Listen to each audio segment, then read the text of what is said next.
வச்சுருந்தாங்க. ஸோ இந்த ரெக்ரூட்மெண்ட்டில் பார்த்தீங்கன்னா மொத்தமாக வந்து வேக்கன்சி வந்து 4000 வேக்கன்சி அப்படின்னு சொல்லியிருந்தாங்க. 4000 வேக்கன்சிஸ் பார்த்தீங்கன்னா அப்பாயின்மெண்ட் நாங்கள் கவர்மெண்ட் அட்டெண்டன்ஸ் காலேஜ் பண்ணுறோம். இதில் government number GO number 246, 247, 248. So இது வந்து 8/11/2022 அப்பயே வந்து இந்த ஜிஓ இந்த அரசாணைகள்லாம் பிறப்பிக்கப்பட்டது. ஸோ இதுக்கான வீடியோ வந்து நான் செப்பரேட்டாக உங்களுக்கு தனியாகவே நான் உங்களுக்கு ஒரு செப்பரேட் வீடியோவில் ஜிஓ நம்பர் 246, 247, 248 இது 2022லேயே அந்த நவம்பர் மாதம் 8ஆம் தேதி கொடுக்கப்பட்ட என்ன ரூல்ஸில் கொடுத்துருந்தாங்க, என்ன அதில் பதிவு பண்ணியிருக்காங்கிறதையும் தனியாக நான் வீடியோ போடுறேன். ஸோ யாரெல்லாம் கேண்டிடேட் வந்து ஆல்ரெடி வந்து 2019 டிஆர்பிக்கு யாரெல்லாம் அப்ளை பண்ணியிருந்தீங்களோ, ஸோ 2019 டிஆர்பின்னு கால்ஃபர் பண்ணி வச்சுருந்தாங்க. அப்போ யாரெல்லாம் அப்ளை பண்ணி வச்சுருந்தீங்களோ அவங்க இதுக்கு ஃபீஸ் கட்ட வேண்டியதில்லை அப்படிங்கிறதையும் சொல்லியிருந்தாங்க. ஸோ இதுக்கான வேக்கன்சி பார்த்திங்கன்னா மொத்தம் 4000 வேக்கன்சி.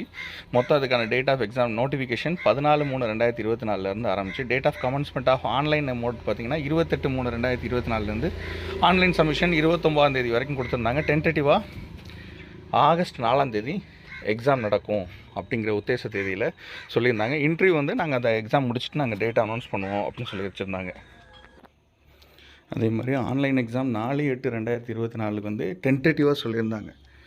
இந்த 4/8/2024 வேக்கன்சிஸ் மற்ற எல்லாத்தையுமே நீங்கள் பார்த்துங்க. ஆகஸ்ட் 4ஆம் தேதி வந்து எக்ஸாம் டென்டேட்டிவாக ஆர்ட்ஸ் டிஆர்பி நடக்க இருக்கிறதா ஏற்கனவே மெசேஜ் போட்டிருந்தாங்க. இதன்படி பார்த்திங்கன்னா நோட்டிஃபிகேஷனுக்கு ஒரு ப்ரையம்பிள் கொடுத்துருந்தாங்க. அதாவது ஃபீஸ் டீட்டெயில்ஸ் வந்து எஸ்எம்எஸ் அலாட் உங்களுக்கு சக்ஸஸ்ஃபுல்லாக முடிச்சதுக்கப்புறம் தான் நீங்கள் ஃபீஸ் பேமெண்ட் பண்ணணும். அது மாதிரி வந்து online payment, net banking, credit banking, debit card இதுதான் மேக்ஸிமம் அலோவ் பண்ணுவோம். டிமாண்ட் டிராஃப்ட்டில் போஸ்ட்டில் நாங்கள் அக்செப்ட் பண்ண மாட்டோம். ஃபீஸ் வந்து ஒரு தடவை நீங்கள் போட்டுட்டதுக்கப்புறம் ரீஃபண்ட் நாங்கள் தர மாட்டோம். அது மாதிரி ஒரே நபர் வந்து 2-3 தடவைக்கு மேலே ஃபீஸ் பேமெண்ட் பண்ணியிருந்தாங்கன்னா அந்த அமௌண்ட்டை நாங்கள் ரீஃபண்ட் தர மாட்டோம் அப்படிங்கிறதையும் சொல்லி வச்சுருந்தாங்க. ப்ரெஸ் நியூஸ்னு ஒன்று கொடுத்துருந்தாங்க. ஆசிரியர் தேர்வு வாரியம் மூலம் கலை மற்றும் அறிவியல் கல்லூரிகளில் கல்வியற் கல்லூரியில் உதவி பேராசிரியர் பணியிடங்களுக்கு போட்டித் தேர்வு மூலம் நியமனம் செய்வதற்கு அறிவிக்கை எண் 14/3/2024 இதுவும் இப்போ கால்ஃபர் பண்ணி 1 வருஷம் ஆகிடுச்சு. இணையவழி மூலமாக பெறப்பட்டு வந்தது. ஸோ விண்ணப்பதாரர்களிடம் பெறப்பட்ட பல்வேறு கோரிக்கைகள் அடிப்படையில் உதவி பேராசிரியர் பணியிடங்களில் இணையவழி விண்ணப்பங்கள் பெறுவதற்கு கடைசி தேதி 29/4/2024 15/5/2024 வரை மாலை 5 மணி வரை நீட்டிப்புக்கு செய்யப்படுகிறது அப்படிங்கிறத 27/4/2024 அன்றைக்கே சொல்லியிருந்தாங்க. இந்த கால அவகாசம் மே 15ஆம் தேதி வரைக்கும் மாலை 5 மணி வரைக்கும் கொடுக்கப்படும் அப்படின்னு சொல்லியிருந்தாங்க பார்த்தீங்களா.